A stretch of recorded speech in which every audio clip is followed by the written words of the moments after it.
Innal hamdalillah nahmaduhu wa nasta'inu wa nastaghfiruh wa na'udzu billahi min shururi anfusina wa min sayyiati a'malina may yahdihillahu fala mudilla lahu wa may yudlilhu fala hadiya lahu.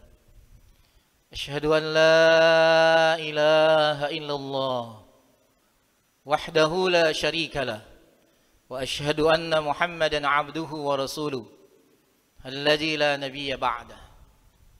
Allahumma salli wa sallim wa barik ala nabiyyina wa rasulina Muhammad wa ala alihi wa ashabihi wa ansarihi wa junudi wa man jahada fillahi haqqa jihadi ila yaumil qiyamah. Faya ayyuhal hadirun usikum wa iyaya bitaqwallah faqad fazal muttaqun. Qala Allah Ta'ala fil Qur'anil Karim, a'udzu billahi samil 'alim minasy syaithanir rajim. Ya ayyuhalladzina amanu taqullaha haqqa tuqatih wa la tamutunna illa wa antum muslimun. Shadaqallahul azim, amma ba'd. Hadirin ikhwatu iman, jamaah salat Jumat rahimani wa rahimakumullah. Dalam hadis riwayat Imam Muslim berasal dari sahabat Umar bin Khattab radhiyallahu anhu, di mana hadis ini lebih dikenal, lebih disebut dengan hadis Jibril, karena hadis ini adalah hadis dialog antara Rasulullah sallallahu alaihi wasallam dengan malaikat Jibril. Ketika Jibril bertanya tentang masalah Islam, tentang masalah iman, masalah ihsan, kemudian yang terakhir Jibril bertanya tentang kapan terjadi hari kiamat. Maka Rasulullah ketika ditanya ini, beliau hanya menjawab, mal masul anha bi'alama minas sa'il. Tidaklah yang ditanya lebih tahu dibanding yang bertanya. Maka Jibril pun bertanya kembali, kalau memang kau tidak tahu kapan terjadi hari kiamat, maka jelaskan kepadaku tanda-tanda hari kiamat. Lalu Rasulullah menyebutkan dua tanda dalam hadis ini. Dan salah satu tanda itu Rasul menyebutkan tanda kiamat adalah antalidal ammatu rabbataha, ketika budak wanita telah melahirkan tuannya. Para ulama banyak mensyarah tentang hadis ini. Banyak makna yang disebutkan para ulama tentang arti makna dari hadis ini. Maka dari sekian banyak, salah satunya makna dari hadis ini yang dimaksud dengan budak wanita melahirkan Tuhannya adalah ketika nanti akan datang masa di mana kedurhakaan anak kepada orang tua sudah luar biasa. Kenapa Rasulullah menyebutkan salah satu tanda kiamat adalah demikian? Karena sesungguhnya meskipun ketika itu masyarakat kita sebut dengan masyarakat jahiliyah, tapi hormat mereka, bakti mereka, orang-orang jahiliyah di masa itu begitu luar biasa kepada orang tua mereka. Sejahiliyah-jahiliyahnya mereka pada masa itu, tapi hormatnya, baktinya kepada orang tua sangat luar biasa. Dan kita banyak membuktikan itu semua, bagaimana sikap para sahabat terhadap orang tua mereka. Bagaimana sikap sahabat Mus'ab bin Umair ketika ibunya meminta untuk kembali kepada Islam, tetap hormat dia berikan. Bagaimana sikap sahabat Sa'ad bin Abi Waqqas kepada ibunya ketika memintanya untuk keluar dari Islam, tetap hormat kepada ibunya. Bahkan sampai Allah menurunkan firman-Nya dalam surah Luqman. Juga ada satu kisah yang tidak kita bisa lupakan. Ketika seorang sahabat bernama Qais dalam hijrahnya ke Madinah bersama dengan Umar bin Khattab, begitu dia sampai di Madinah, sampai di Kubah ketika itu, dia bertemu dengan saudaranya itu Abu Jahal. Lalu Abu Jahal menitipkan pesan yang isinya kebohongan. Apa pesannya? Aku dapat pesan dari ibumu, sesungguhnya dia tidak akan menyisir rambutnya sampai bertemu denganmu. Aku dapat pesan dari ibumu, bahwasanya ibumu tidak akan berhenti dari berjemur di terik panas matahari sebelum dia bertemu dengan ibumu. Lalu apa sikap dari sahabat ini? Maka beliau pun memenuhi pesan dari Abu Jahal yang sebenarnya itu adalah kebohongan. Padahal ketika itu Umar bin Khattab telah mengingatkannya, hati-hati wahai sahabatku, ucapan Abu Jahal itu tidak bisa dipercaya. Tapi karena baktinya, hormatnya kepada ibunya, dia penuhi pesan yang sebenarnya adalah isinya kebohongan. Maka mulailah berangkat dia dari Kuba menuju Mekah. Tapi di perjalanan betullah apa yang dikatakan oleh Umar bin Khattab radhiyallahu anhu, bahwasanya itu adalah kebohongan. Ketika dia sedang lengah, maka Abu Jahal yang ketika itu bersama dengan saudaranya yang lain pun tiba-tiba menyergap sahabat ini, kemudian mengikatnya dan membawanya kembali ke Mekah. Kisah-kisah ini menunjukkan betapa bakti yang luar biasa para sahabat dan umumnya masyarakat jahiliyah pada saat itu kepada orang tua mereka. Kemudian datanglah Islam menyempurnakan akhlak. Adanya anjuran perintah untuk semakin menguatkan baktinya kepada kedua orang tua. Banyak ayat yang menyebutkan tentang itu semua. Ada di surah 2 surah Al-Baqarah ayat 83. Ada surah 17 surah Al-Isra ayat 23. Ada surah 31 surat Luqman ayat ke-12. Kemudian juga ada surah 46 surat Al-Ahqaf ayat yang ke-15. Di mana ayat-ayat itu memerintahkan kepada kita untuk membaktikan kebaikan kita kepada kedua orang tua kita. Bahkan banyak dalam ayat tersebut Allah mengiringi perintah untuk berbakti, untuk beribadah kepada Allah. Tidak menyekutukan Allah dengan sesuatu apapun. Kemudian diiringi dengan perintah untuk berbakti kepada kedua orang tua. Kenapa demikian? Para ulama sudah mengkajinya. Sesungguhnya, secara hakikat, adanya manusia itu karena Allah Subhanahu wa Ta'ala. Tapi Allah tidak menafikan makna zahiriyah adanya manusia itu karena ada keberadaan kedua orang tuanya. Maka disitulah perintah dari Allah, dari Rasulnya, agar kita melakukan hal itu. Dan betapa tinggi nilainya berbakti kepada kedua orang tua.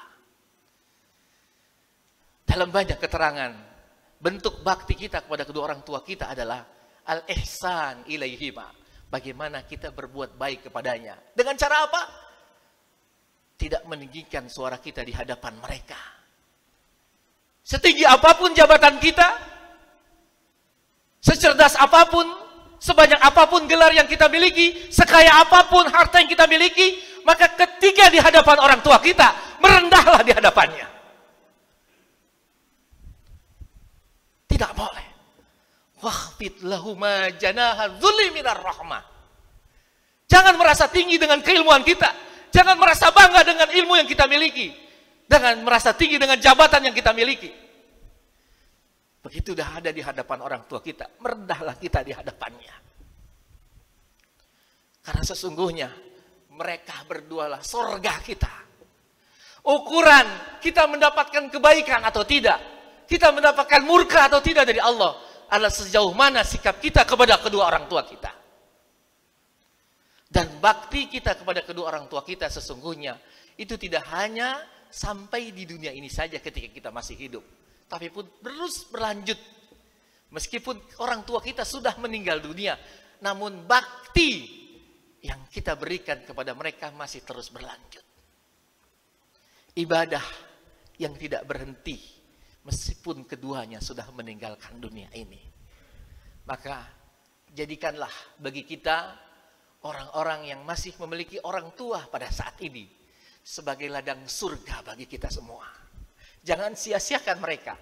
Meskipun saat ini mereka jauh dari kita, jauh di kampung sana, maka jangan pernah kita lupakan bakti kita, berbuat baik kita kepada kedua orang tua. Walaupun hanya sekedar kita menelpon, menanyakan kabarnya bagaimana. Maka itu bukti bakti kita kepada kedua orang tua. Jangan sampai dalam sekian lama kita tidak pernah berhubungan dengannya, tidak pernah kontak kepadanya karena kesibukan yang kita miliki. Maka itu salah satu bentuk kedurhakaan kita. Ketika kita tidak bisa meluangkan waktu kita untuk sekedar menyapa mereka, untuk sekedar bersedekah gurau dengan mereka. Namun bagi kita di antara kita yang sudah ditinggalkan wafat oleh kedua orang tua kita, maka doakanlah, berikan doa terbaik kepada kedua orang tua kita. Karena itulah bentuk bakti kita kepada kedua orang tua kita. Barakallahu li wa lakum fil Qur'anil Karim. Aqulu qawli hadza wa astaghfirullah li wa lakum fastaghfiruhu innahu huwal ghafurur rahim.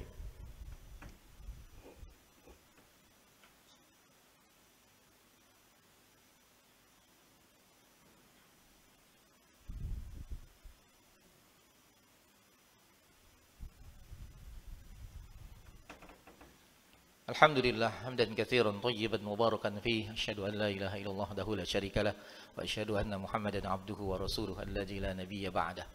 Allahumma salli wa sallim wa barik ala nabiyyina wa rasulina Muhammad wa ala alihi wa sahbihi ajma'in. Ya ayyuhalladzina amanu taqullaha haqqa tuqatih wa la tamutunna illa wa antum muslimun. Amma ba'd. Mudah-mudahan hadirin hamba Allah, kita tidak termasuk golongan yang Rasulullah sebutkan ada di tengah kita orang tua kita, hidup bersama kita, tapi kelak tidak memasukkan kita ke dalam surganya Allah Subhanahu wa taala. Maka celakalah orang itu. Sampai Rasulullah menyebut 3 kali, rogima anfuh, rogima anfuh, rogima anfuh. Tersungkur hidung seseorang, tersungkur hidung seseorang, tersungkur hidung seseorang. Artinya celaka dia, binasa dia. Ketika ditanya oleh para sahabat, siapa dia Rasul? Dialah orang-orang yang menjumpai orang tuanya hidup bersama dengannya, tapi tidak berikan bakti kepada kedua orang tuanya, dan kelak dia tidak akan pernah bisa masuk surganya Allah Subhanahu wa taala. Mudah-mudahan Allah jadikan kita anak-anak yang berbakti kepada kedua orang tua kita, karena kelak nanti anak-anak kita pun akan menjadi bakti kepada kita, tergantung kebaikan yang kita lakukan pada saat ini. Mudah-mudahan. A'udzu billahi minasyaitonir rajim. Innallaha malaikatahu yusholluna 'alan nabi. Ya ayyuhalladzina amanu shallu 'alaihi wa sallimu taslima. Allahumma shalli ala Muhammad wa ala ali Muhammad kama shallaita ala Ibrahim wa ala ali Ibrahim.